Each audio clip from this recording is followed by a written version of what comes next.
ابو سوير عايم على ميه المجاري.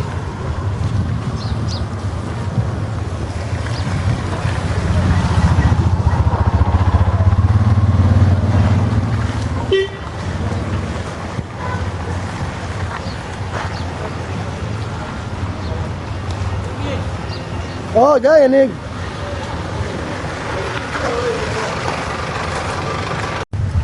شو المايه واخده يا نهار اسود. وصلت لنا ماما.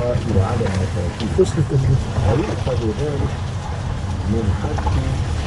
ادي المجلس فاشل. انا من شويه كنت بطلع له قالوا لي ده مش هنا هو ما يخاف يتكلم اصلا. بيقولوا لي خير، قلت لهم عايز واحد مسؤول.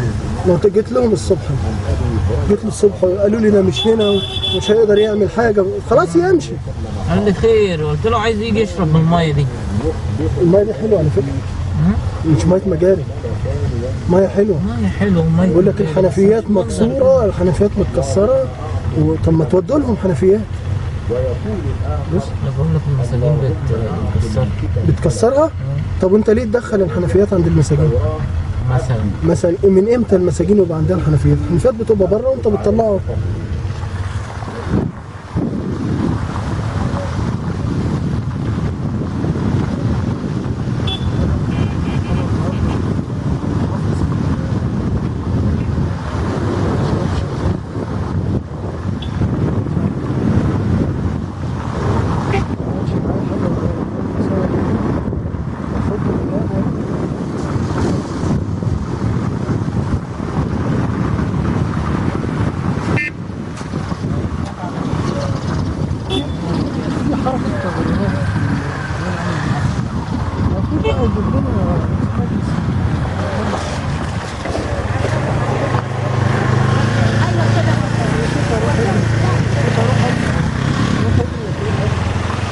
ايوه كده لو هو لاقى حد.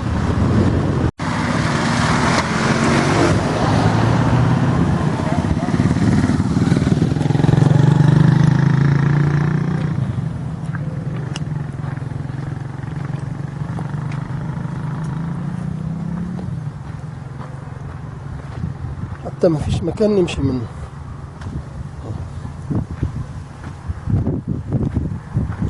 مكان نمشي منه. هنمشي منين؟ هنطلع من فوق دي بقى؟ هنطلع من فوق دي ولا هنطلع منين بقى؟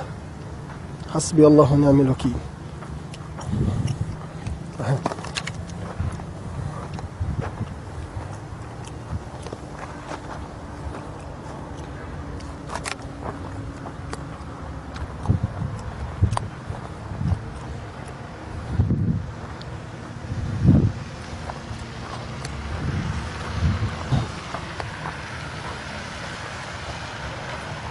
الطلبة بقى بتاعت المدارس هتمشي ازاي؟